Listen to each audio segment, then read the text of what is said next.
Zoom un petit peu et qu'on élargit la focale, 4e semaine, là on est face à un phénomène qui est quand même très préoccupant pour les Américains et les Israéliens. Et Aurélien Duchesne l'a dit, c'est le moment le plus difficile au sens humain du fait de ce bilan et qui est évolutif. Alors que le président américain ne cesse de dire, je cite ce qu'il écrit sur son réseau social, on a décimé les Iraniens militairement, économiquement. Et là, on a la preuve du contraire. Il reste 0%. Et donc, du côté, parce que les Iraniens, le régime a également préparé cette phase, j'allais dire, numérique, digitale du conflit. Donc, il est également en train de communiquer en même temps. Et notamment sur, là je dézoome très large, c'est que les Américains viennent quand même de lever les sanctions sur le pétrole iranien. Sur le pétrole, mais ça représente une manne de 14 milliards de dollars. Depuis 1979, jamais ils n'avaient bénéficié de pareil allègement. C'est-à-dire que les Américains sont en train de financer la guerre contre eux-mêmes et contre les Israéliens. Oui, et ça ne les gêne pas du tout. Et c'est pour ça que je pense à ça dans mon esprit d'escalier, parce que Ghalibaf, le président du Parlement iranien, va plus loin. C'est-à-dire que les Iraniens sont en train de dire, en fait, on ne va pas le vendre, ce pétrole. Parce que vous voulez qu'on le vende pour faire descendre le cours, on va les garder, parce qu'il y a 140 millions de barils là, qui sont sur la mer, 40 millions qui sont bloqués, 100 millions qui sont en direction de l'Asie, et les Iraniens sont en train de dire, en fait, non, même ça, on ne va pas le racheter. Donc ça fait quand même un faisceau, si vous voulez, d'éléments qui montrent, des signes de fébrilité du côté israélien américain. Nous venons de l'apprendre à l'instant, la réaction du Premier ministre. C'est une dinguerie ce qui est en train de se passer, parce que toute la propagande de Donald Trump, elle est en train de s'effondrer littéralement. Le gars est arrivé en Iran en se disant que l'Iran allait se laisser faire et juste faire des petites réponses, etc. On voit que là, l'Iran ne rigole absolument plus. Les missiles qui ont été envoyés, les amis, c'est des missiles qui n'avaient jamais été envoyés jusque-là. On voit que le dôme de fer ne peut pas arrêter ce genre de missiles. Donc là, c'est un danger énorme pour la population israélienne. Cette même population israélienne qui est mise en danger par son Premier ministre et par le président américain. Je ne sais pas si vous vous rendez compte de la dinguerie. Le mec est arrivé avec son porte-avions et s'est dit qu'il allait écraser l'Iran en 48 heures et il est en train de se faire littéralement démonter. Parce que là, ce qui est en train de se passer, c'est que l'Iran, ils sont en train de prendre un avantage de partout dans la guerre. Parce que au départ, les amis, le rapport de force, il était que les Américains allaient venir militairement et les Iraniens allaient répondre économiquement avec le détroit d'Ormuz, avec le pétrole, le gaz, etc. Sauf que là, l'Iran est en train de montrer que militairement, ils sont beaucoup plus forts que ce qu'on nous a vendu depuis des années. D'accord ? Ils sont ultra préparés pour cette guerre. Israël vient de découvrir que l'Iran peut les défoncer du jour au lendemain s'ils en ont envie, que les choses soient claires. N'oubliez pas une chose primordiale également, c'est que le régime des mollahs, les amis, en Iran, leur propre population, ils en ont absolument rien à cirer. On l'a vu en fait pendant les protestations la dernière fois, leur propre population, ils s'en carrent le cul. D'accord ? Donc s'il faut aller balancer des missiles balistiques énormes sur Israël pour en recevoir en retour, ils s'en foutent. D'accord ? Ils n'ont rien à perdre, ces gens-là. Mais ça, Donald Trump, il l'a complètement sous-estimé. C'est-à-dire qu'aujourd'hui, ces gens-là, ils vont juste essayer d'aller démonter Israël. Je rappelle que cette attaque est une réponse à l'attaque israélienne sur le nucléaire à Natanz. D'accord ? C'est pas une attaque anodine que l'Iran a menée. C'est une réponse, encore une fois, à une attaque israélienne. Ne l'oubliez pas. Parce qu'à chaque fois, on fait passer l'Iran pour des oufs, mais les premiers à attaquer, c'est toujours les mêmes. La dernière fois, c'était sur une autre centrale. Là, ils en ont attaqué une autre. D'accord ? Et c'est des réponses à chaque fois. Ne l'oublions jamais. Dans le cadre de sa guerre contre l'Iran, Washington a déjà levé les sanctions contre le pétrole russe et envisage de faire de même sur le pétrole iranien. L'objectif, inonder le marché pour faire baisser les prix du brut pendant 10 à 14 jours, le temps que la campagne militaire contre l'Iran se poursuive. L'absurdité est totale. En pleine guerre contre l'Iran, Washington envisage d'aider Téhéran à écouler son pétrole, destiné surtout à la Chine, et donc financer indirectement le régime adverse tout en prétendant l'affaiblir. Une mesure de court terme qui ressemble à un suicide stratégique simplement pour calmer les prix à la pompe. Le blocage du détroit d'Ormuz commence à avoir des véritables répercussions sur le prix à la pompe aux États-Unis et que son électorat pourrait évidemment le sanctionner, notamment sur cette question. Qui n'est pas favorable en plus, on le sait, l'opinion publique, à cette guerre et à toute intervention. Ce qui est assez curieux quand même dans le message de Donald Trump de la nuit dernière, c'est qu'en fait, il exige une capitulation en fait du régime iranien. C'est toujours la même chose. Sauf que je pense qu'après plus de 3 semaines, on a bien compris que le régime iranien n'avait aucune intention de capituler et au contraire était allé vers une surenchère permanente. Ce qui était prévisible aussi. Ce qui était prévisible, mais alors ce que n'a pas voulu voir Donald Trump, peut-être parce que aussi on lui a dit, certains dans son entourage, on fait croire que le régime allait tomber comme un fruit mûr après les premières frappes. Mais aujourd'hui, donner un ultimatum de 48 heures au régime, vous pouvez être certain que le régime iranien non, sachant qu'en plus, les ultimatums, on l'a vécu ensemble. Hein. Oui. Donald Trump ne cesse d'en donner à Vladimir Poutine sur la guerre en Ukraine. Ça durait 15 jours, donner des ultimatums. Et c'est vrai qu'au final, rien n'a abouti. Mais sauf qu'au fur et à mesure, il se met vraiment dans une impasse qui va peut-être en effet le pousser à aller frapper des infrastructures électriques, énergétiques iraniennes.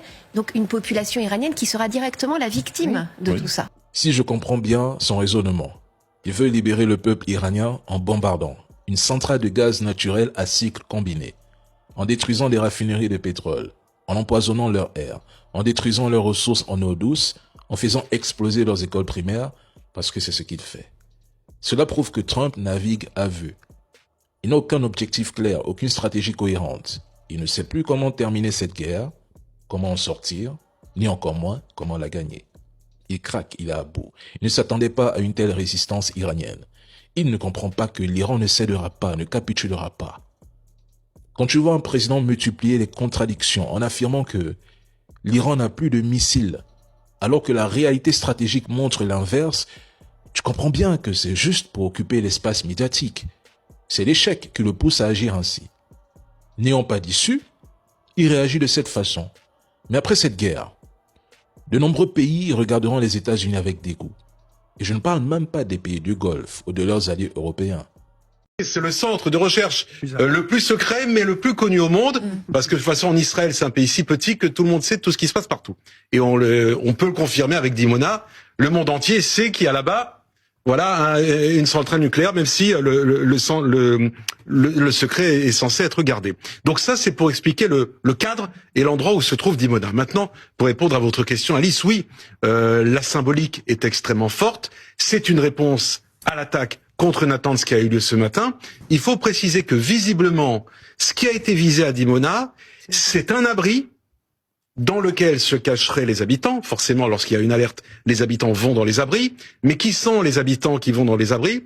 Ce sont les chercheurs qui travaillent sur le site nucléaire de Dimona. Ceci explique Donc, cela. il s'agissait sans doute de les éliminer, ou en tout cas d'envoyer un signal très clair aux Israéliens en disant, regardez, on est capable d'être extrêmement précis, de cibler l'endroit où s'abritent les chercheurs, et aussi, si on le veut, mais alors là, ce serait une étape encore plus violente dans cette guerre, on serait capable de cibler la centrale elle-même. Parce que nombreuses victimes potentielles bloquées sous les décombres. On est donc d'accord, ce sont bien des quartiers résidentiels qui ont été visés ce soir. Tout à fait. D'ailleurs, je voudrais, si vous me permettez, contredire ce qu'a dit vos deux analystes. On parle de tirs volontaires dans des villes. Les Iraniens, le régime des Mollahs, visent les villes israéliennes. Il n'y a pas ici de relation entre les villes et les bases, même si évidemment il y a des bases militaires dans tout le pays. Mais ici, on vise systématiquement les citoyens et les villes israéliennes et les centres urbains. C'est le but du régime des Mollahs, c'est leur politique. On le voit également... Et juste pour vous dire un mot, si vous me permettez, pour conclure peut-être. Mais un régime qui tient encore debout, visiblement. Personne n'a dit qu'il allait s'arrêter au bout de 2 jours, ni au bout de 3 jours. Israël n'a pas de chronomètre en main. Mais ce qui est clair, et ça, faut le dire clairement aux Européens, à nos amis en France, c'est que cette guerre, pour nous, elle est existentielle. Nous voyons ici, malheureusement, ce soir, un des exemples de l'action nuisible et dangereuse. C'est le 4e appel de Netanyahou au peuple iranien. Sortez, il est l'heure. Silence radio. Eh oh, j'ai dit sortez. Personne. Vous avez regardé, sortez, vous avez analysé, vous avez ausculté d'une certaine manière toutes les images, les informations qui peuvent nous parvenir d'Iran, et vous nous dites l'appareil répressif semble plus que jamais. Eh oui. Oui, et un échange d'abord en témoigne. D'un côté, il y a eu hier Benyamin Netanyahou qui a lancé un nouvel appel aux Iraniens pour relancer les protestations. Peuple d'Iran, écrit-il, c'est une opportunité unique dans une vie de renverser le régime des ayatollahs et de gagner votre liberté. Ou encore Reza Pahlavi, le fils du Shah. Et comme en écho, il y a eu la réponse du régime. Écoutez le chef de la police iranienne qui menace explicitement de mort les éventuels manifestants. اینجا دیگه اگر کسی به خواست دشمن بیاد اون رو ما معترض غیره نمیبینیم اون رو ما دشمن میبینیم و آنی میکنیم که با دشمن میکنیم. برخورد میکنیم که با دشمن میکنیم. همه بچه‌های ما دست به ماش آمادن. Mais est-ce que ces forces de répression, est-ce que les actes suivent les paroles d'une certaine manière, c'est-à-dire qu'est-ce qu'elles quadrillent toujours les rues? Bien oui, David. Ces images ont été publiées aujourd'hui. Nous avons pu les authentifier. Ça se passe dans les rues de Téhéran, des rues effectivement quadrillées par les voitures, notamment celles des Bassidjis, proches des passes d'Aran, ces miliciens qui opèrent souvent en civil. Barrages routiers un peu partout, comme ici sur l'une des principales autoroutes qui relient la capitale. Chaque voiture est contrôlée, les passants fouillés, les miliciens font même sortir les passagers, quitte à les mettre en joue, vous le voyez ici. D'après les témoignages, les téléphones portables sont également inspectés, vérification des messages, des photos pour trouver toute trace d'opposition au régime. À l'inverse, les soutiens sont incités eux-mêmes à descendre dans les rues. Ainsi, la télévision d'État a longuement diffusé encore aujourd'hui ces images de rassemblements pro-gardiens de la Révolution, avec, vous le voyez, beaucoup de gros plans pour amplifier un effet de foule. Les Iraniens sont invités également à dénoncer tout signe d'opposition dans la population. Écoutez ce témoignage d'une habitante de Téhéran dans ce reportage ce week-end de 7 à 8. Notre quartier est plutôt religieux. Il y a beaucoup de gens pieux, mais je ne pensais pas qu'il serait à ce point pro-gouvernement. Depuis le début de la guerre, ils ont envahi les rues. Partout, tu vois des groupes de femmes en tchador avec des drapeaux, des types qui crient, des miliciens bassidjis. Dans ce quartier, ça n'existait pas du tout avant. Peuple d'Iran, c'est une opportunité unique dans une vie de renverser le régime des ayatollahs et de gagner votre liberté. Après ça, silence radio.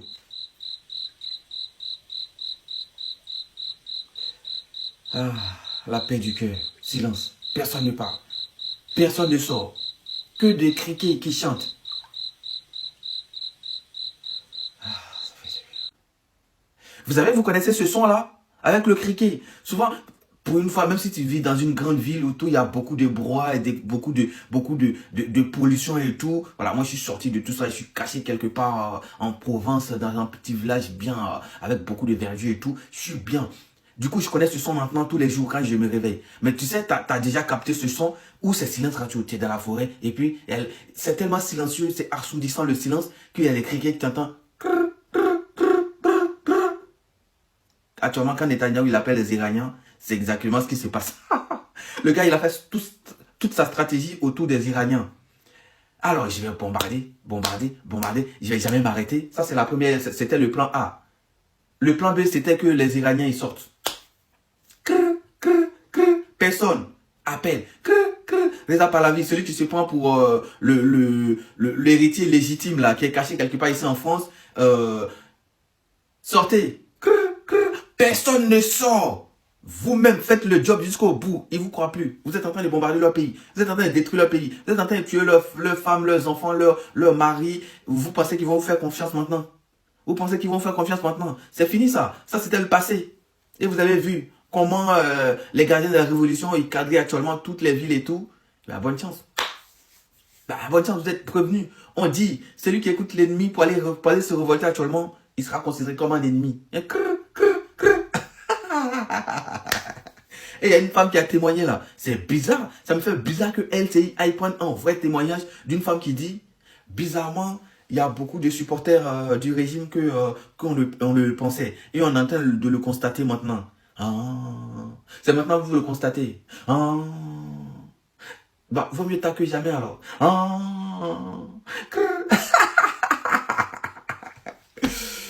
Bande de propagandistes. Que se passerait-il si l'Iran décidait de frapper les câbles Internet sous-marins et de bloquer le détroit de Bab el-Mandeb en représailles? Est-ce que le monde entier se pose cette question? Les principales artères numériques du monde passent par la mer Rouge et le détroit d'Ormuz. Pas moins de 17 câbles sous-marins y transitent, assurant l'essentiel du trafic Internet entre l'Europe, l'Asie et l'Afrique. Les endommager provoquerait des coupures massives bien au-delà d'un simple ralentissement des téléphones ou sites web. Les systèmes financiers mondiaux seront gravement perturbés. Les banques, les marchés boursiers, les hôpitaux et les systèmes d'IA dépendent directement de ces connexions. Les pays du Golfe seraient les premiers touchés, mais l'Inde subirait également de lourds ralentissements. Le trafic entre l'Europe et l'Asie devrait alors emprunter des routes plus longues, entraînant des retards en cascade à l'échelle mondiale. En clair, ce sont toutes les artères numériques de la planète qui seraient sous pression. Est-ce que ceux qui disent que la guerre en Iran ne les concerne pas se posent seulement cette question? Vous pensez vraiment que l'Iran peut s'effondrer sans provoquer le déclin de l'Empire américain? Où sont passés les sous-marins iraniens qui n'ont toujours pas été neutralisés? Quel est leur véritable ordre de mission? Silence total. Ceux comme Trump, qui affirment que l'Iran est déjà tombé, ne savent même pas vraiment où se trouve l'Iran. Mais prenez une carte, parce que je vous le dis, vous en avez besoin. Le système politique iranien est très original parce qu'il combine le principe théocratique avec le principe démocratique. Il combine le principe théocratique avec le principe démocratique parce que c'est un régime à 3 niveaux. Le niveau le plus bas, ce sont les assemblées populaires, intégrant les guides de toutes les corporations. Le niveau intermédiaire, c'est le niveau du gouvernement qui est issu d'élections parlementaires. Le président de la République iranienne est issu d'un processus électoral. Et le niveau spirituel est incarné par la personne du guide de la révolution, qui lui-même préside un conseil des sages de la révolution. Donc c'est un régime qui est constitué de 3 couches. La couche la plus élevée, c'est le guide suprême de la révolution, qui s'inspire de l'interprétation chiite de la révélation coranique.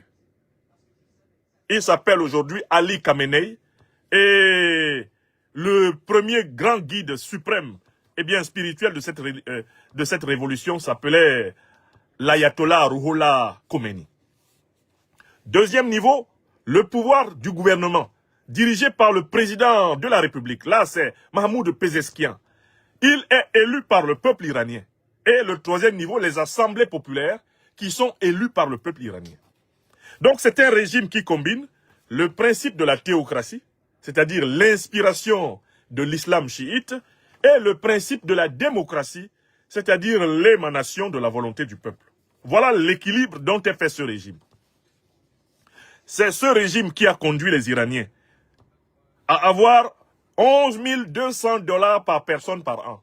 Je vous mets au défi d'aller regarder le produit intérieur brut dans tous les pays africains. En moyenne, le produit intérieur brut en Afrique est de 2500 $ par an par habitant. L'Iran, c'est 11 200 $ par habitant. C'est ce régime qui a placé le pays à la 28e position mondiale dans le cadre du produit intérieur brut. C'est ce régime qui a donné à ce pays un indice de développement humain qui est l'un des plus élevés de la planète. Et c'est ce pays qui est devenu aujourd'hui l'une des plus grandes puissances technologiques qui est au monde, avec une armada d'ingénieurs, de techniciens de très haut niveau qui donne à l'Iran une bonne partie de sa puissance industrielle et de sa puissance militaire actuelle. Donc, il faut déjà que les Africaines et les Africains se débarrassent de l'image qui leur est donnée de l'Iran. À savoir, l'image d'un pays qui serait archaïque, un pays sauvage, un pays barbare, un pays arriéré, un pays ténébreux. Ce n'est pas vrai. L'Iran est une république extrêmement puissante. C'est une république extrêmement originale, une république extrêmement créatrice, une république innovante, une république de la connaissance, de la sagesse et de la profondeur. Mais comme tout pays, l'Iran a des problèmes. Il a des problèmes parce que les aspirations de ces populations ne sont pas entièrement satisfaites par le gouvernement. Et c'est le cas de tous les pays du monde. Mais ce que vous devez savoir, c'est qu'en réalité, à partir de 1979, dès lors que la révolution iranienne a instauré le nouveau régime et mis fin à la monarchie corrompue et soumise, vassale de l'impérialisme occidental des Reza Pahlavi, l'Iran a été placé sous sanction par les États-Unis et l'ensemble des puissances occidentales de l'OTAN. De 1979 jusqu'à ce jour, les États-Unis et l'ensemble des puissances occidentales de l'OTAN ont tout fait pour empêcher l'Iran de fonctionner. Dans les années 80, les États-Unis et les pays de l'OTAN ont financé l'Irak de Saddam Hussein pour mener une guerre criminelle avec l'utilisation d'armes chimiques contre l'Iran. Une guerre de près de 10 ans qui s'est achevée à peine à la fin des années 80. Vous vous en souvenez. La guerre Iran-Irak, c'est une guerre instrumentalisée par la CIA, instrumentalisée par l'OTAN pour renverser le régime iranien. Les sanctions économiques, sanctions diplomatiques, sanctions de toutes sortes infligées par les États-Unis à l'Iran sont l'une des raisons des difficultés économiques, l'une des raisons des difficultés politiques dans lesquelles l'Iran se trouve actuellement. Et de telle façon que vous devez comprendre que, en fait, on se retrouve dans un cercle vicieux. Les États-Unis d'Amérique et leurs alliés occidentaux font tout pour que l'Iran ait des problèmes. Quand l'Iran a des problèmes et que sa population se révolte contre le gouvernement, parce que ces problèmes ne sont pas résolus, les mêmes pays occidentaux menacent d'attaquer l'Iran. Attaquent l'Iran pour le punir parce qu'il ne résout pas les problèmes que les Occidentaux ont créés. Est-ce que vous comprenez le cercle vicieux dans lequel ce pays se retrouve? C'est un pays qui peut fonctionner. C'est un pays qui peut satisfaire les besoins de sa population, à condition qu'on ne l'agresse pas. Or, on l'agresse. Au moins depuis 1979, ce pays est constamment agressé par les États-Unis et leurs alliés.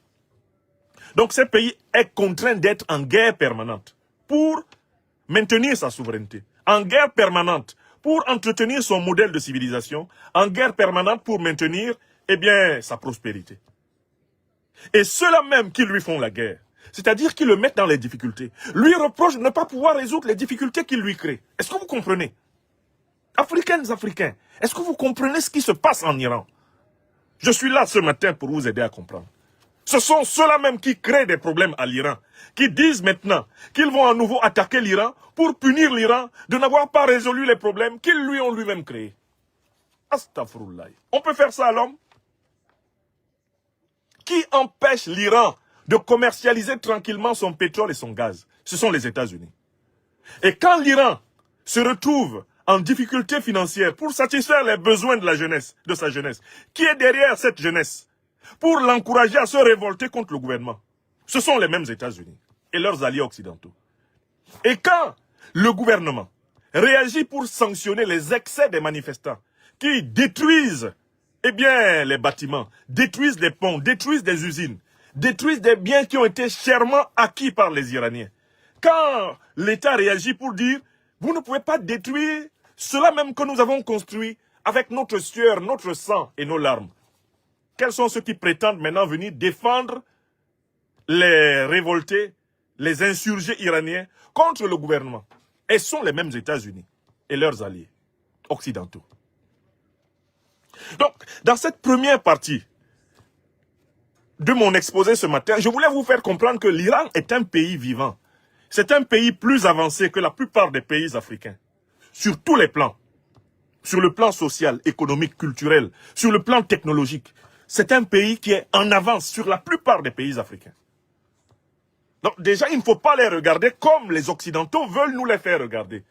Ce ne sont pas des sauvages, ce ne sont pas des ignares, ce ne sont pas des attardés. C'est l'un des peuples les plus géniaux qu'il y ait sur la terre. On leur en veut parce qu'ils refusent de se soumettre au diktat de l'Occident. Et les problèmes qu'ils ont sont en très grande partie des problèmes qui ont été créés par les sanctions internationales occidentales, qui empêchent le pays de fonctionner optimalement et de redistribuer le fruit de sa richesse à ses membres. Parce que si l'Iran n'était pas contraint de faire la guerre,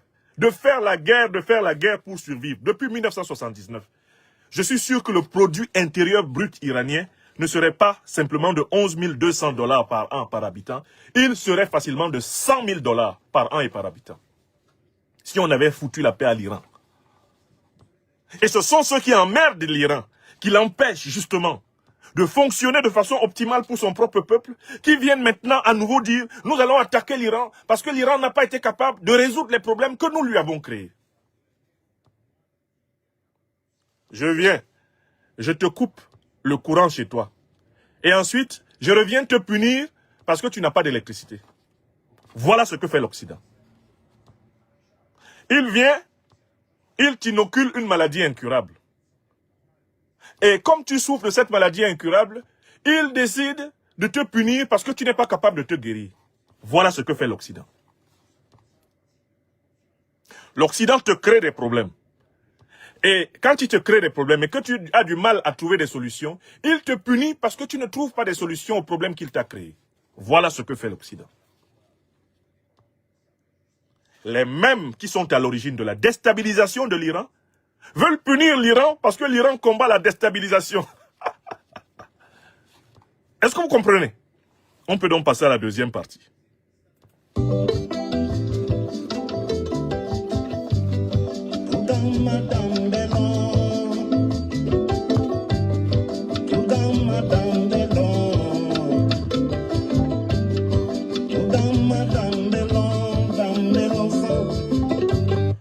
Que reproche l'Occident à l'Iran? Quel est le fond du différend, du conflit entre l'Occident et l'Iran? Vous devez distinguer, mes chers amis, les raisons apparentes avancées par l'Occident des raisons réelles que nous allons révéler. Les raisons apparentes avancées par l'Occident, c'est que l'Iran ne pratique pas la démocratie. Première raison. Deuxième raison, reprochée par l'Occident à l'Iran apparente, c'est que l'Iran ne pratiquerait pas la bonne gouvernance. Troisième raison avancée par l'Occident contre l'Iran, c'est que l'Iran ne respecterait pas les droits de l'homme. On va prendre les trois principales accusations apparentes, les trois principaux alibis, les trois principaux prétextes avancés par l'Occident pour agresser l'Iran. Et on va analyser. Commençons par le premier prétexte, le prétexte démocratique. Est-ce que l'Occident a la responsabilité d'imposer les formes d'organisation politique des autres pays du monde? Est-ce que les Européens et les Américains, là, est-ce que leur fonction sur la Terre, c'est d'imposer à tout le monde de copier leur modèle politique? Non. Deuxièmement, restons toujours sur la question démocratique. Est-ce que l'Occident lui-même est vraiment démocratique? Je veux dire, ici en Europe, l'endroit d'où je vous parle, il y a 12 monarchies. Vous voulez que je les cite pour ceux qui ne savent pas qu'il y a des monarchies ici? C'est-à-dire des pays dont le chef de l'État n'est pas élu. Je commence à citer quelques monarchies. La Belgique, c'est une monarchie. Quand par exemple vous commencez à travailler dans un institut de l'État belge, on vous fait signer un document dans lequel vous acceptez que vous ne critiquerez jamais le roi. La Belgique, ici à côté, là à côté, c'est une monarchie. Les rois des Belges là, qui entre autres ont coupé 20 millions de bras au Congo, de la fin du 19e à la première moitié du 20e siècle, ils n'ont jamais été élus. Les rois de Belgique n'ont jamais été élus. Le Danemark, c'est une monarchie. Les rois du Danemark n'ont jamais été élus. Le Royaume-Uni, c'est une monarchie. L'Angleterre. Les rois d'Angleterre n'ont jamais été élus. Les Pays-Bas sont une monarchie. Les rois des Pays-Bas n'ont jamais été élus. La Suède est une monarchie. Les rois suédois n'ont jamais été élus. On continue. L'Espagne est une monarchie. Les rois d'Espagne n'ont jamais été élus. On continue. Monaco est une monarchie, une principauté. Les rois de Monaco, les princes de Monaco n'ont jamais été élus. On continue. Luxembourg. Le Luxembourg, c'est une principauté, c'est un duché. Le duc du Luxembourg n'a jamais été élu. Il y a 12 pays européens, occidentaux, qui sont des monarchies. On a ajouté dessus constitutionnel. Mais des monarchies quand même. Voici des gens qui veulent imposer leur démocratie, leur soi-disant démocratie à la terre entière, alors qu'ils ont 12 monarques chez eux qui n'ont jamais été élus. Et ils ne les ont pas détrônés. Donc, que vaut la prétention de l'Occident à imposer sa soi-disant démocratie dans le monde entier, alors qu'il ne se l'est même pas imposé à lui-même, intégralement? Prétention nulle. Tu ne peux pas dire aux autres de faire ce que toi-même, tu ne fais pas. Tu ne peux pas imposer aux autres ce que toi-même, tu ne t'imposes pas. Ne faites point aux autres ce que vous ne voudriez pas que les autres vous fassent. Ils veulent parler de démocratie. Mais écoutez, c'est la démocratie qui leur a donné le droit d'esclavagiser des centaines de millions de Noirs, d'exterminer des dizaines, des centaines de millions d'Indiens d'Amérique. C'est la démocratie. C'est la démocratie qui leur a permis de massacrer lors des colonisations, des centaines de millions d'Africains, d'Asiatiques, d'Américains. C'est la démocratie. Si c'est ça la démocratie, on n'en veut pas. Parce que pour nous, qui analysons l'histoire et le comportement des démocraties, des soi-disant démocraties occidentales dans le monde, nous voyons plutôt à l'œuvre un phénomène que nous avons appelé la démocratie. Il faut mettre N entre O et C. Et vous avez le vrai concept qui décrit la pratique des soi-disant démocraties occidentales dans l'histoire humaine de ces 600 dernières années. Rien qu'à prendre les 600 dernières années. L'Occident qui se prétend démocratique est en même temps, comme l'a révélé un certain monsieur Nicolas Sarkozy, la partie la plus sauvage et la plus barbare de l'humanité. Monsieur Sarkozy, venez ici. Quel est le continent le plus sauvage et le plus barbare que l'humanité, eh bien, que l'humanité ait jamais connu? Venez ici, monsieur Sarkozy, vous-même, vous êtes un parfait sauvage et barbare. Mais quel est le continent le plus brutal? Je vais vous dire une chose. Oui, oui, allez-y, allez-y. L'Europe, oui, de tous les continents du monde, très bien, est le continent le plus brutal, très bien, où il y a eu les guerres les plus sauvages. Voilà. C'est pas l'Afrique, c'est pas l'Asie. Bon, oui. C'est l'Europe. Merci, monsieur Sarkozy, c'est bon. C'est un fait historique. Le continent qui a semé le plus de guerres sur la Terre, qui est à l'origine même des 2 dernières guerres mondiales, c'est l'Europe, c'est l'Occident. Le continent est la partie de l'humanité qui a lancé 2 bombes atomiques sur un pays sur la Terre. C'est l'Occident, à travers la puissance qui le gouverne, les États-Unis d'Amérique. Hiroshima et Nagasaki. D'accord? La partie du monde qui a le plus saigné l'humanité, c'est l'Occident. C'est un fait scientifique. Le dire, ce n'est pas appeler à la haine, c'est appeler à la prise de conscience. La barbarie politique sur cette terre est d'abord le fait de l'Occident politique. Donc, la démocratie occidentale est un thème, est un motif, est un prétexte qui ne convainc plus personne de sérieux. Personne ne prend au sérieux leur prétention à instaurer la démocratie chez les autres. On sait que ce n'est qu'un alibi. Prenons le second alibi pour lequel ils attaquent l'Iran. Ils veulent attaquer l'Iran parce que pour eux, l'Iran ne pratiquerait pas la bonne gouvernance. Mais la question est la suivante. Mais si l'Iran ne gouverne pas bien, c'est le problème de qui? Est-ce que c'est le problème des Américains? Est-ce que c'est le problème des Anglais? Est-ce que c'est le problème des Européens? Je suis dans mon pays, avec mon peuple, je le gouverne mal. Ton problème dedans, c'est quoi? C'est ton pays? C'est ton territoire? Donald Trump est assis chez lui. Il dit que lui, il a toutes les cartes sur table. Est-ce que l'Iran appartient à Trump? Trump est un descendant d'Allemands. Son grand-père est un Allemand pauvre qui a émigré, eh bien, en Amérique pour se refaire une vie. Et il a refondé sa famille. Bon, monsieur Trump, de quel droit, en tant que président des États-Unis d'Amérique, vous avez quelque chose à dire sur la manière dont l'Iran est gouverné? Vous êtes iranien? Est-ce que vous êtes ressortissant d'Iran? Est-ce que les 1 648 195 km² de l'Iran là appartiennent aux États-Unis d'Amérique? Qu'est-ce que Donald Trump a à foutre dedans? Si Trump prétend qu'il a son mot à dire et qu'il doit trancher sur la bonne gouvernance en Iran, mais il s'ensuit que tout le monde doit trancher sur la bonne gouvernance aux États-Unis. Toutes les autres puissances devraient entrer aux États-Unis pour punir le gouvernement fédéral américain pour les Noirs américains qui sont tués par la police chaque année. On devrait entrer là-bas pour voir comment la fameuse ICE est en train de maltraiter les immigrants latino-américains, africains, etc. On devrait entrer là-bas pour les punir pour toutes les bavures qu'ils commettent contre leur propre population. Par exemple, les millions d'Américains qui sont abandonnés à la dépendance à la drogue. Les millions de sans-abri qu'il y a à travers les États-Unis. Il faudrait alors que les autres puissances du monde bombardent les États-Unis pour les obliger à bien traiter leurs populations les plus vulnérables. Est-ce que vous voyez l'absurdité d'un tel raisonnement? Comment le monde peut-il s'habituer à ce que les Occidentaux prétendent qu'ils ont leur mot à dire dans les affaires de tout le monde, mais que tout le monde n'a rien à dire dans leurs affaires? Je recommence. Comment le monde a-t-il pu s'habituer à cette idée que les Occidentaux ont quelque chose à dire dans les affaires, et même à faire dans les affaires de tout le monde, mais que tout le reste du monde n'a rien à faire dans les affaires de l'Occident? Comment a-t-on pu s'habituer avec une telle idée? Moi, je suis incapable de m'habituer avec une telle idée. Moi, je ne peux pas vivre normalement avec une telle idée. Le problème sur la Terre, c'est qu'il y a beaucoup de gens qui trouvent ça normal.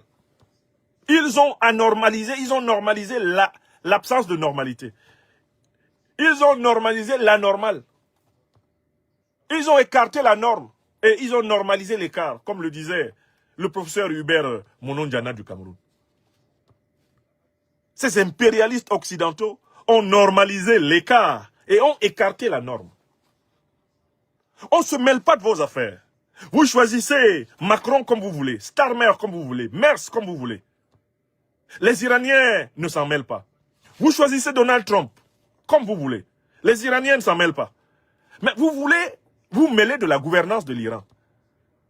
Allez même jusqu'à, comme Macron, dire que tel pays doit être gouverné par tel.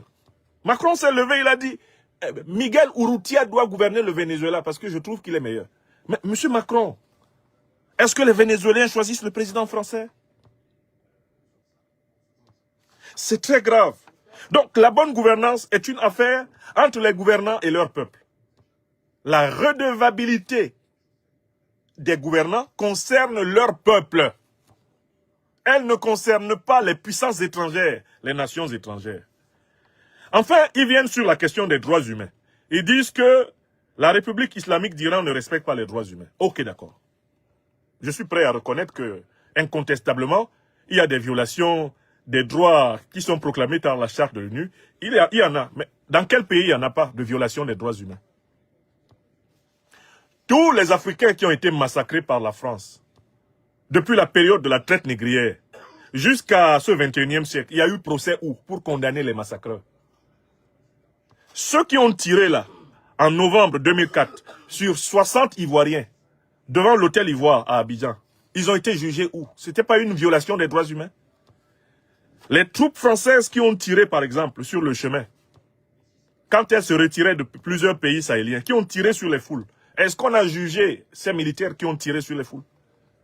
Les nombreux massacres américains dans le monde, massacres en Irak, massacres au Vietnam, massacres en Serbie, massacres en Libye, massacres en Somalie, les massacres américains en Amérique latine ont été jugés où? Pour que l'Amérique puisse enseigner les droits de l'homme.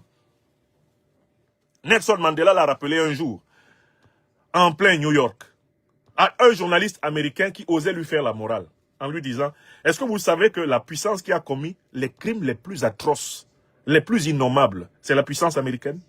Est-ce que vous savez que vous êtes le modèle parfait de l'impunité totale, le modèle parfait de l'ignominie en matière de droits humains? Est-ce que vous savez cela? Vous avez exterminé les Indiens d'Amérique. Vous avez exterminé et esclavagisé des millions, des dizaines de millions de Noirs. Ça ne vous a pas suffi. Vous avez exporté des centaines de guerres à travers le monde, tuant des centaines de millions d'innocents. Cela ne vous suffit pas. Vous voulez quand même encore vous arroger le rôle de professeur en droits humains? S'il y a un continent qui ne peut pas se mêler d'enseigner les droits de l'homme, c'est le continent européen. Car il est l'auteur des violations les plus flagrantes, les plus barbares de ces droits. Qui plus est, quand on regarde l'histoire longue de l'humanité, quelle est la civilisation qui a proclamé les droits humains avant toutes les autres? C'est la civilisation négro-africaine. Allez lire les 42 lois de la Mahat, qui datent de plus de 6000 ans.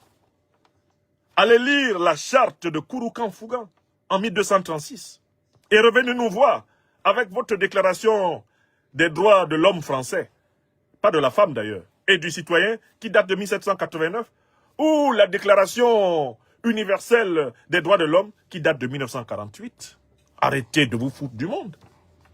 La thématique des droits humains, s'il y a un continent qui a anticipé sur tous les autres pour les affirmer, c'est le continent africain. Vous n'avez rien à nous apprendre en matière de droits humains.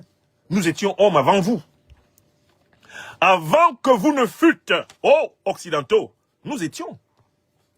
Nous sommes vos ancêtres. Nous sommes vos aînés.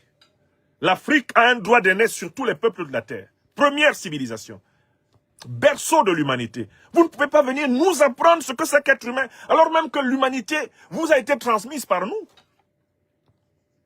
Oui. Les Africains sont les aborigènes de la terre. Le mot aborigène vient du latin ab originis, c'est-à-dire les premiers habitants. J'espère que vous savez que les Africains noirs sont les premières populations de tous les continents.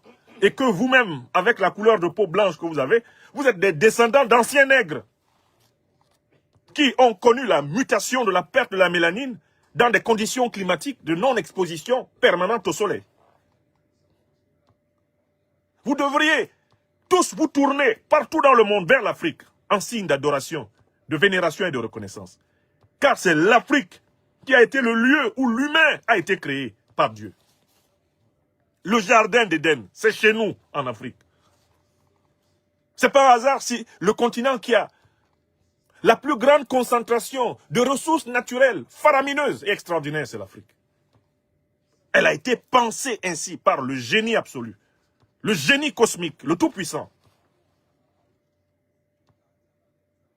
Et vous osez nous apprendre les droits humains? C'est-à-dire que c'est un peu comme si celui qui doit t'enseigner les droits humains devient ton élève. Aujourd'hui même encore, quelle est la civilisation la plus hospitalière? Quelle est la civilisation la plus généreuse? Quelle est la civilisation la plus solidaire connue sur la terre? Si ce n'est pas la civilisation négro-africaine. Quels sont ceux qui, avec presque rien du tout, sont capables de survivre parce qu'ils se soutiennent? Sur quel continent la solidarité a été, pendant très longtemps, la seule sécurité sociale pour des millions, des centaines de millions, voire des milliards d'individus? L'Afrique.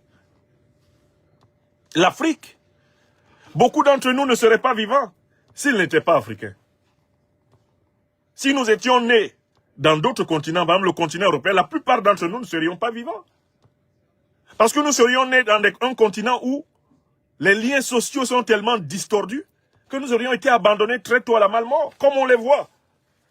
Les gens que vous voyez à Paris, là, couchés sous les ponts, vous pensez qu'ils n'ont pas de famille? On voit des Occidentaux abandonnés aux États-Unis, alors qu'ils ont des frères et des sœurs. Et eux, ils couchent dans la rue, ils dorment dans leur voiture, ils dorment sous les ponts. Pourquoi? Parce que la civilisation occidentale a rapidement perdu des valeurs d'humanité fondamentales qui résistent en Afrique. Oui! Donc, le troisième motif qui est avancé contre l'Iran est un motif faux. La société iranienne a davantage à enseigner ce que c'est que l'humanité à la société occidentale que la société occidentale n'a à enseigner aux Iraniens. Les Iraniens, ce sont des Perses. C'est une ancienne civilisation. Une civilisation érudite. Une civilisation remplie de connaissances et de sapience. Les plus grands théologiens occidentaux, se retrouvant face à l'ayatollah, eh bien, Ali Khamenei, savent qu'ils ont affaire à un super docteur de la théologie. Moi, j'ai assisté à un dialogue, à une discussion entre le pape Benoît XVI et l'ayatollah Ali Khamenei. La discussion avait eu lieu à l'université catholique de Paris. Entre les deux chefs, l'un de l'église catholique, l'autre chef de l'islam chiite. Mais c'était monumental. La démonstration de sapience, d'exégèse et de connaissance des textes sacrés de l'ayatollah Khamenei, elle était incomparable. Il était au-dessus de Benoît XVI, qui est pourtant un triple docteur de l'église catholique. Donc il ne faut pas prendre les Iraniens, comme on dit chez nous à Abidjan, ça ne fait rien. C'est un pays puissant, avec des cerveaux géniaux, des docteurs à foison, des ingénieurs. Ils sont pointus partout. Ils sont pointus à mort. Le monde a beaucoup à apprendre de l'Iran, il ne faut pas détruire l'Iran. Si la terre est belle, c'est parce qu'il y a des nations comme la nation iranienne. Or, les Américains et leurs alliés occidentaux veulent détruire l'Iran. Donc, les trois motifs qui sont avancés. Oh, ils ne sont pas démocrates. C'est faux. Vous-même, vous n'êtes pas démocrate. Vous êtes démocrate. Vous êtes sur le pouvoir du démon. Parce que vous mentez matin, midi et soir, dirigeants occidentaux. Vous mentez. Vous ne respirez que le mensonge. Vous avez prétendu que Saddam Hussein détenait des armes de destruction massive. Vous l'avez tué, vous l'avez pendu. On s'est rendu compte que vous mentiez. Vous avez prétendu que Kadhafi était en train de génocider son peuple. C'est faux. On a découvert dans vos propres emails que c'est parce qu'il créait une monnaie qui allait supplanter le dollar, l'euro et le CFA. vous mentez tous les jours. Vous prétendez que Maduro est un narcotrafiquant. À peine l'avez-vous kidnappé que vos propres juges disent c'est faux. Narcotrafiquant là? Non, là par contre, non, non. Il n'est pas narcotrafiquant. Après, Donald Trump sort carrément, grossièrement pour dire le pétrole vénézuélien est à nous. Vous êtes des menteurs, dirigeants occidentaux. Et maintenant, la planète tout entière le sait. C'est ça le problème. Avant, la planète ne le savait pas. Puisque vous contrôliez les grands médias et que vous tambouriniez vos mensonges dans le crâne des milliards d'humains. Maintenant, par la révolution numérique et des réseaux sociaux, vous ne contrôlez plus le contenu des crânes. Vous ne contrôlez plus le mental de la Terre. L'Esprit de Dieu souffle où il veut, comme le vent. Voilà votre problème. Alors, donc, les trois raisons qui sont avancées sont des raisons fausses. Ce n'est ni pour la démocratie, ni pour la bonne gouvernance, ni pour les droits humains que l'Occident, à la tête duquel les États-Unis s'attaquent à l'Iran. Ce n'est pas cela. La vraie raison, les vraies raisons, les voici. J'en ai trouvé 4. Première raison fondamentale économique, ce sont les réserves pétrolières et gazières de l'Iran. Et on en veut à l'Iran parce que l'Iran refuse de vendre son pétrole maintenant en dollars. L'Iran vend son pétrole dans sa propre monnaie et il est en train de vendre son pétrole dans la monnaie de ses partenaires, c'est-à-dire en roubles, en yuan. Il vend son pétrole, il accepte la monnaie indienne, il accepte la monnaie nationale de chacun des pays qui vient vers lui. Donc on en veut à l'Iran parce que l'Iran est l'un des acteurs de la dédollarisation, c'est-à-dire de la perte d'influence du dollar. Il faut savoir que le dollar est une monnaie qui a été créée et qui vit essentiellement de la richesse de tous les autres pays du monde. Puisque, à travers ses 835 bases militaires, la puissance américaine impose à tous les pays du monde d'utiliser les dollars pour commercer. Or, dès lors que vous utilisez les dollars, en fait, vous financez l'économie américaine. Parce que dans la moindre transaction, au crédit ou au débit que vous faites en dollars, eh bien, les États-Unis perçoivent une ristourne. Dans la moindre transaction que vous faites en dollars, le dollar, c'est en quelque sorte un poste douanier qui est placé sur toute la Terre. Dès que vous achetez ou vous vendez en dollars, les États-Unis réceptionnent, une marge. Et dès que vous n'achetez plus et vous ne vendez plus en dollars, le dollar perd de son crédit, il perd de sa valeur. C'est la raison pour laquelle on attaque maintenant, c'est la raison pour laquelle on attaque maintenant l'Iran. C'est exactement la raison pour laquelle on attaque le Venezuela. Le Venezuela s'était mis à vendre son pétrole, non plus en dollars, mais en pesos vénézuéliens, en roubles russes, en yuan chinois, en rial iranien, etc. C'est la raison pour laquelle Trump attaque. L'Occident attaque, pourquoi? Parce que l'Occident n'a pas de pétrole, il n'a pas de gaz.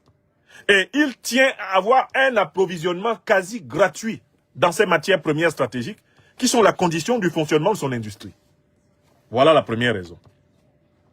La seconde raison, c'est que l'Iran a refusé de se soumettre, comme les autres nations à dominance musulmane, l'Iran a refusé de se soumettre à l'hégémonie américaine. Vous le savez très bien, l'Arabie Saoudite, le Qatar, les Émirats Arabes Unis, l'essentiel des monarchies pétrolières du Golfe ont abandonné leur souveraineté entre les mains des États-Unis qui les occupent militairement et qui ont dicté le fait que le pétrole ne devait se vendre qu'en dollars. C'est le fameux deal qui a fondé l'alliance entre les États-Unis d'Amérique et le Royaume d'Arabie Saoudite qui s'applique à toutes ces monarchies du Moyen-Orient. Ce deal dit ceci, vous devez laissez acheter ou vendre votre pétrole, en dollars. En échange, nous vous assurons une protection militaire. Et jamais vous ne serez attaqué. Voilà le Moyen-Orient. Le Moyen-Orient est essentiellement composé de monarchies. Pourquoi les États-Unis d'Amérique n'imposent-ils pas la démocratie en Arabie Saoudite? Pourquoi n'imposent-ils pas la démocratie au Qatar, aux Émirats Arabes Unis? Pourquoi est-ce qu'ils n'imposent pas la démocratie au Bahreïn? Parce que tous ces pays leur sont soumis. Et qu'ils vendent leur pétrole en dollars et font les 4 volontés des États-Unis qui les occupent militairement. Vous comprenez? Donc en fait, ce sont des pays qui sont là pour créditer le dollar. Ce sont des pays qui globalement, vendent leur richesse pour renforcer la richesse américaine. Est-ce que vous comprenez? L'Iran a refusé d'entrer là-dedans. De telle façon que les États-Unis d'Amérique et l'Occident dominent en réalité l'islam sunnite. D'ailleurs, c'est grâce à cette domination sur l'islam sunnite qu'ils ont été capables de créer des organisations terroristes issues de cet islam sunnite notamment, comme Al-Qaïda et l'État islamique. Ce sont des groupes de mercenaires de coloration sunnite qui sont sous le contrôle de l'OTAN et des États-Unis et qui ont été créés dans ces conditions-là. L'Iran, quant à lui, pratique une branche de l'islam qui descend du gendre du prophète de l'islam qui s'appelait Ali. Et cette branche de l'islam, qui est née donc d'une rupture avec une partie de l'islam sunnite, s'appelle le chiisme, du mot arabe shi'a, qui veut dire ceux qui se sont séparés. Ce chiisme iranien, eh bien, unit en quelque sorte donc les Iraniens, les Syriens alaouites, comme les Assad qui étaient au pouvoir en Syrie, et le Hezbollah, que l'on retrouve au Liban. Or, que ce soit le Hezbollah libanais, que ce soit les Alaouites de Syrie, hein, proches donc du régime ancien des Assad, ou que ce soit eh bien, les chiites d'Iran qui sont au pouvoir avec la révolution iranienne, ils refusent de se soumettre eh bien, à l'Arabie saoudite, ils refusent de se soumettre aux sunnites, et par ricochet, refusent de se soumettre à la domination américaine, à la domination occidentale. Vous avez compris? C'est parce que l'Amérique et l'Occident veulent continuer à contrôler l'islam, comme ils le contrôlent à travers leurs vassaux, les Saoudiens, les Qataris et consorts, qu'ils combattent l'Iran. Ils combattent l'Iran, parce que les chiites ne se sont pas soumis à Washington. Est-ce que vous comprenez? Très bien. Ça, c'est la deuxième raison.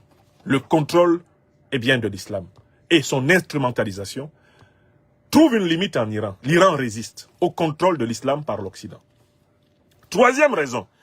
On en veut à l'Iran parce que l'Iran refuse de se soumettre au monde unipolaire, dirigé par les États-Unis, et au cœur des États-Unis, le lobby, eh bien, juif, le lobby israélien. L'Iran refuse de se soumettre et affirme son droit à la souveraineté. Il affirme son droit à la souveraineté et adhère par conséquent à la dynamique du monde multipolaire, aux côtés de la Russie, de la Chine, aux côtés de l'Inde, aux côtés de l'Afrique du Sud, aux côtés de l'Alliance des États du Sahel, aux côtés du Venezuela, aux côtés de Cuba, aux côtés de la Colombie, de la Bolivie, du Brésil. Toutes ces puissances qui émergent et qui disent « nous ne voulons plus nous soumettre au diktat des Occidentaux ». L'engagement fort de l'Iran dans le monde multipolaire, l'engagement fort de l'Iran dans les BRICS, c'est cela qui lui vaut l'agressivité américaine et occidentale. Parce que le succès des BRICS, le succès du monde multipolaire signifie la fin de l'hégémonie de l'Occident. Sur le terrain économique comme sur le terrain politique. Et il y a une quatrième raison pour laquelle ils en veulent à l'Iran, c'est que l'Iran veut exercer totalement sa souveraineté. Notamment, l'Iran veut exercer totalement sa souveraineté en passant du nucléaire civil au nucléaire militaire. Pourquoi l'Iran a-t-il intérêt à aller vers le nucléaire militaire? Parce que si l'Iran possède la puissance nucléaire militaire, il ne sera plus attaquable aussi aisément qu'il l'a été depuis plusieurs décennies. Pourquoi les États-Unis ne bombardent-ils pas la Corée du Nord? Parce qu'ils savent que la Corée du Nord est capable de bombarder les États-Unis. Et qu'elle possède des ogives nucléaires qu'elle peut balancer sur les États-Unis. C'est pour ça que les Américains n'attaquent pas la Corée du Nord frontalement. Ils n'attaquent pas la Russie frontalement pour les mêmes raisons. Ils n'attaquent pas la Chine frontalement pour les mêmes raisons. Et l'Iran l'a compris. L'Iran s'est mis à développer son nucléaire civil. Et l'Iran, actuellement, commence à affirmer qu'il possède désormais le nucléaire militaire. Or, l'un des enjeux de la domination occidentale du monde, c'est d'imposer la non-prolifération nucléaire aux pays non occidentaux. C'est-à-dire de garder la puissance nucléaire militaire essentiellement pour lui, l'Occident. Et d'empêcher les autres pays du monde, africains, latino-américains, les pays asiatiques, d'accéder à la puissance nucléaire. L'une des conditions de la domination du dollar, c'est de ne pas permettre à des puissances du Sud global d'avoir le feu nucléaire. Or, l'Iran possède le feu nucléaire. Et l'épisode de la guerre de 12 jours entre l'Iran et Israël a été l'occasion de voir que l'Iran était capable, militairement, d'écraser Israël. Sans l'assistance des États-Unis d'Amérique, l'Iran aurait complètement défait militairement Israël lors de la guerre qui les a opposés il y a quelques mois. L'un des enjeux et l'une des raisons pour lesquelles Trump hésite à attaquer frontalement l'Iran, c'est qu'il sait que des effets collatéraux sur son allié israélien ne manqueraient pas d'avoir lieu. Et Donald Trump risque par là d'ouvrir la boîte de Pandore, c'est-à-dire de faire s'effondrer le principal pion de l'Occident au Moyen-Orient, à savoir Israël. Vous comprenez? Et enfin, j'ai trouvé une cinquième raison pour laquelle ils en veulent aux Iraniens. Les Iraniens sont une société traditionnelle enracinée, alors que l'Occident politique est composé de sociétés déracinées, qui sont entrées dans un globalisme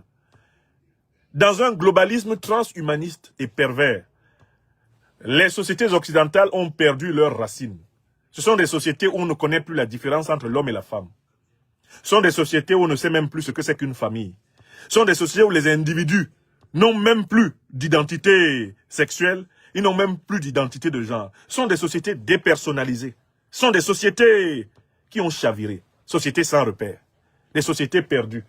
Je lisais, et je vous en parlerai plus tard, le dernier livre de l'ancien chef d'état-major des armées françaises, le général Pierre de Villiers, qui appelle la France à reprendre la main sur ses armes.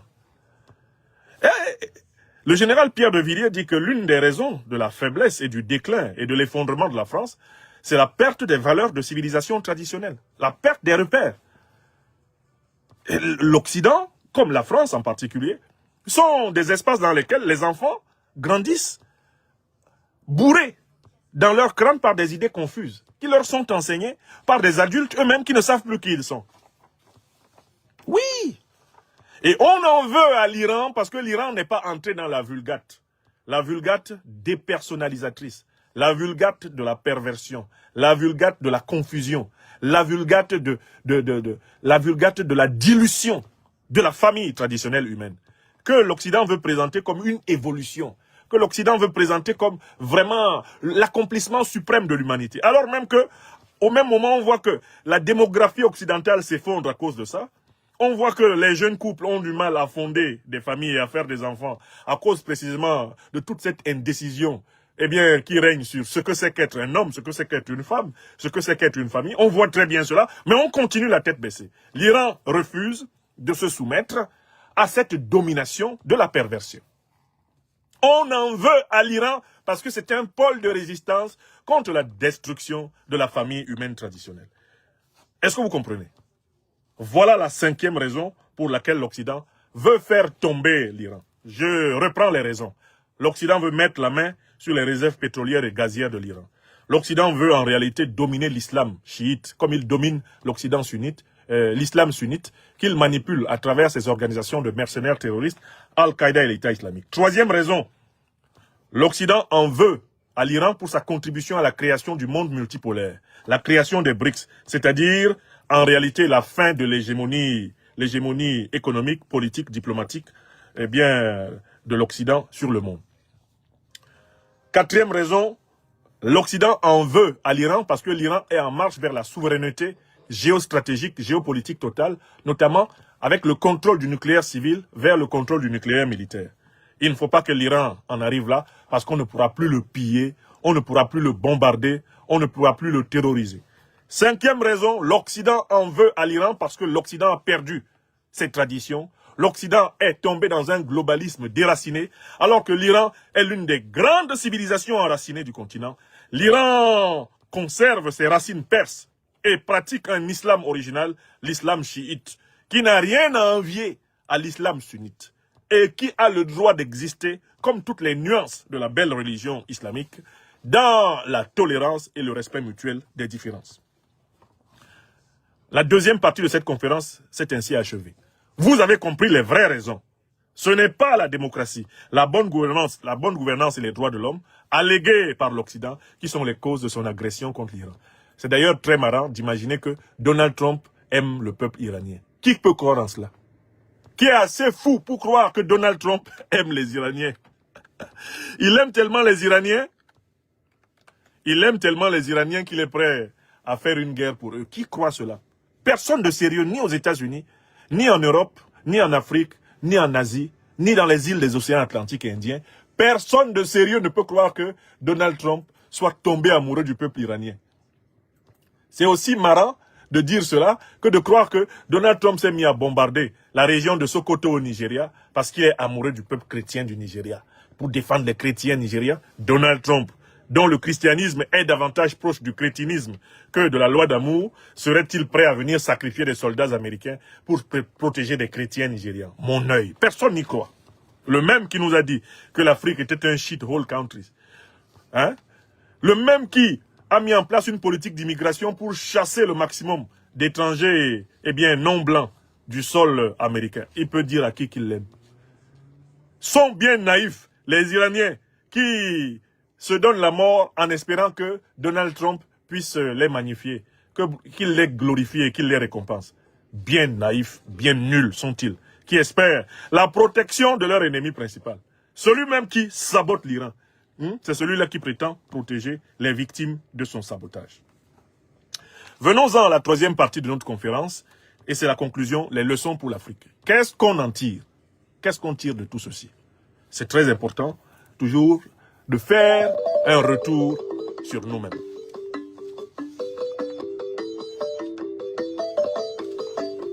Jeunesse consciente. Jeunesse consciente.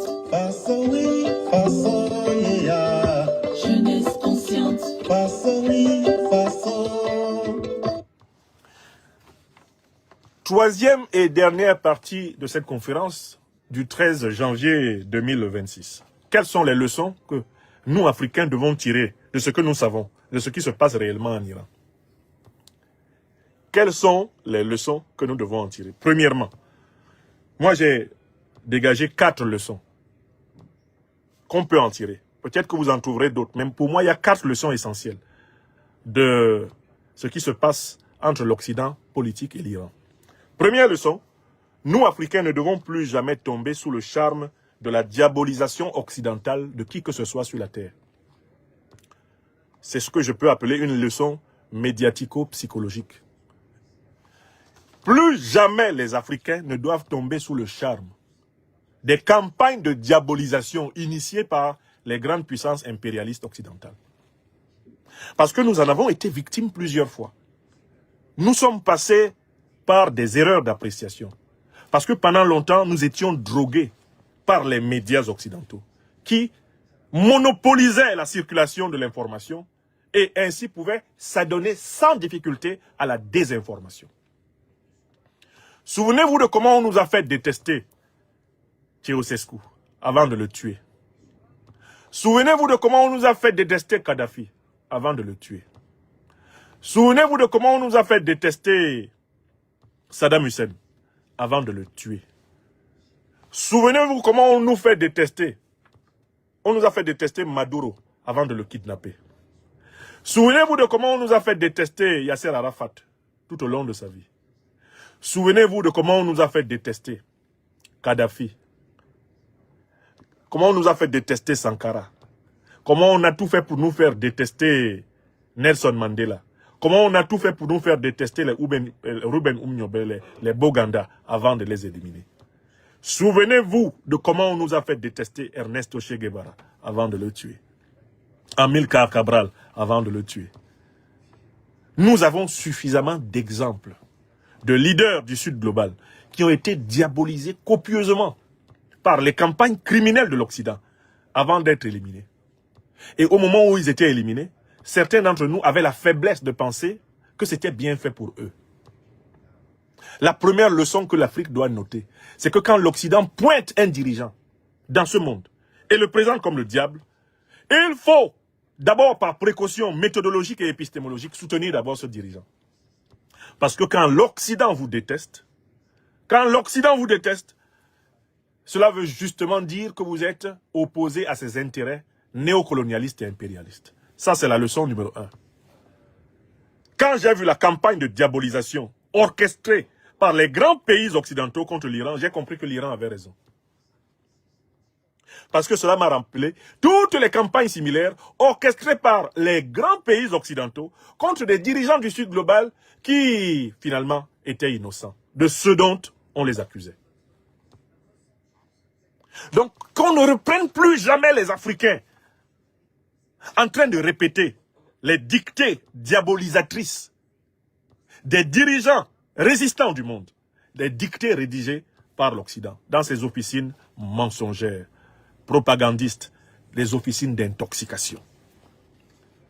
Donc, il ne faut pas relayer la campagne mensongère que les États-Unis d'Amérique et leurs alliés occidentaux sont en train de mener contre l'Iran. Il ne faut pas la relayer. Il ne faut pas la relayer parce que, en fait, ils diabolisent le régime iranien, mais ils ne peuvent pas expliquer pourquoi le régime iranien a produit un pays qui est plus solide que la plupart des pays qu'ils soutiennent. Bon, si l'Iran ne vaut rien, comment ont-ils réussi à faire que le PIB par habitant de l'Iran soit supérieur pratiquement au PIB par habitant dans tous les pays africains? Comment ils ont fait? Alassane Draman Ouattara, ce suppôt du néocolonialisme français et de l'impérialisme occidental qui est en Côte d'Ivoire, comme Biya Paul, suppôt du néocolonialisme français, de l'impérialisme occidental au Cameroun, ils ne sont pas capables d'avoir plus de 4 000 $ par habitant de PIB. Hein?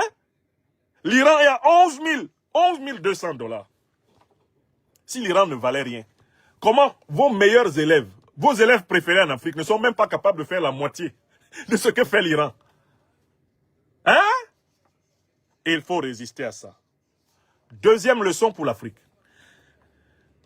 Nous devons apprendre à juger de la popularité d'un leader politique et des leaders politiques du monde entier, non pas du point de vue des puissances extérieures, mais du point de vue du degré de mobilisation intérieure du peuple par rapport au régime. Or là, si vous comparez les images que l'Occident nous montre de la mobilisation contre le régime iranien aux images réelles de la mobilisation du peuple iranien pour le régime iranien, vous vous rendrez compte scientifiquement que la mobilisation des Iraniens pour soutenir le régime est supérieure à la mobilisation des Iraniens pour renverser le régime, pour combattre le régime. Hier, seulement dans Téhéran, c'est plus de 3 millions d'Iraniens qui sont sortis pour marquer leur soutien à leur régime. La presse occidentale ne va pas faire un écho de ces mobilisations monstres, infiniment supérieures à celles des insurgés soutenus par les États-Unis et globalement l'Occident. Or, le vrai critère d'appréciation du degré de popularité du régime iranien, ce n'est pas ce que racontent ceux qui diffusent les images des révoltés de l'opposition, mais c'est la comparaison de ces images des révoltés de l'opposition avec les mobilisations en soutien au pouvoir.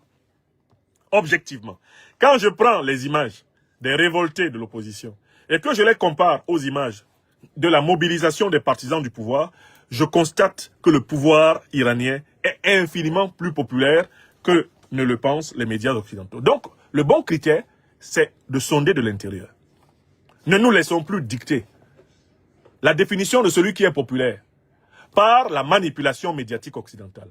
Intéressons-nous aux critères de comparaison interne à chacun des pays. Et à ce moment, nous verrons l'ampleur de la mystification. Deuxième leçon, la popularité ne se juge pas de l'extérieur, mais de l'intérieur. Troisième leçon, et c'est extrêmement important pour l'Afrique. L'Afrique doit, en regardant ce qui se passe en Iran, se prémunir contre les révolutions télécommandées par l'Occident. L'Occident était un spécialiste des révolutions télécommandées. Par exemple, ce qu'on a appelé le printemps arabe. Par exemple, ce qu'on a appelé la révolution orange. Ce sont des révolutions télécommandées par les services d'intoxication occidentaux. Et l'Afrique doit s'attendre à ce que ce type de révolution lui soit, infligée. Des révolutions télécommandées de l'extérieur, ayant pour but de positionner à la tête d'un pays des suppôts des intérêts étrangers. Les révolutions néocolonialistes, des révolutions impérialistes. L'Afrique, à force d'observer ce qui s'est passé en Iran, ce qui s'est passé en Irak, ce qui se passe au Venezuela, ce qui s'est passé en Libye, l'Afrique doit être maintenant prémunie. Les peuples et les dirigeants africains doivent travailler à anticiper sur les tentatives de fabriquer des révolutions artificielles qui ne sont pas l'expression des aspirations profondes du peuple. Alors, comment se prémunir contre les révolutions télécommandées? Mais dès lors que vous voyez qu'une révolution tire essentiellement sa légitimité du discours occidental, il faut savoir qu'elle est télécommandée. Dès lors que vous voyez apparaître des mots d'ordre qui sont dictés par les dirigeants occidentaux dans une révolution en Afrique, vous savez qu'elle est télécommandée de l'Occident.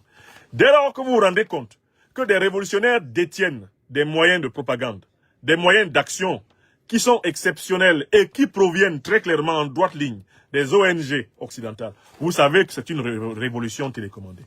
Dès lors que vous voyez les symboles des révolutions occidentales être privilégiés par des révolutionnaires apparents en Afrique, vous savez que ce sont des révolutions occidentales. Étudiez par exemple l'influence de la fondation Soros dans les soi-disant révolutions, entre guillemets, démocratiques qui ont eu lieu dans le monde ces 20 dernières années.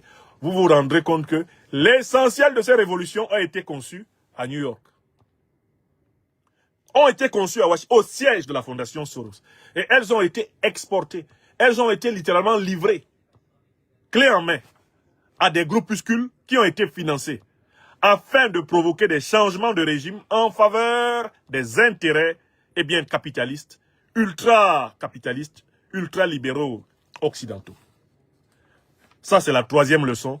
Ce qui se passe en Iran nous indique ce qu'ils veulent faire au Sahel, ce qu'ils veulent faire en Afrique du Sud. Nous savons comment ils font. Donc nous devons modéliser leur stratégie et modéliser une contre-stratégie. Sans plus attendre, nous devons être prêts en Afrique. Les véritables révolutions africaines doivent émaner des entrailles du peuple africain et épouser le fond profond de l'imagination, de la tradition, de la pensée africaine. Enfin, il y a une quatrième leçon qu'il faut tirer de tout ceci. C'est que l'Afrique doit hâter sa marche vers la souveraineté nucléaire civile et la souveraineté nucléaire militaire. Je l'ai déjà dit dans ma conférence d'hier. Ce n'est pas un point négociable pour l'Afrique. Les grandes puissances africaines, que sont l'Afrique du Sud, que sont l'Alliance des États du Sahel, ont le droit d'aller de toute urgence vers cette souveraineté. Tout pays africain qui en a la capacité doit marcher vers cette souveraineté afin de blinder le continent contre les agressions sauvages et barbares des impérialistes occidentaux, des néocolonialistes français et de toutes sortes d'individus qui viennent de pays qui sont naturellement pauvres et qui veulent demeurer artificiellement riches grâce au pillage continu du Sud global. Donc, quatrième et dernière leçon, disais-je, il faut résolument renforcer l'appareil sécuritaire des puissances africaines. Et il faut crânement aller vers la maîtrise du nucléaire civil et vers celle du nucléaire militaire. Si on veut être dans la situation de Kim Jong-un, de Poutine, de Xi Jinping, la situation de Modi, si on veut être dans la situation des puissances que l'Occident ne s'empresse pas d'agresser délibérément, nous, Africains, devons crânement assumer notre devoir de construire de véritables puissances. Voilà les leçons qu'on peut tirer de l'Iran. Et j'espère que cette conférence vous aura été bénéfique et que ceux d'entre vous qui s'étaient laissés endormir et flattés par la propagande occidentale contre l'Iran vont se réveiller, mieux s'éveiller, à travers notre analyse. Il est 12h35 ce jour.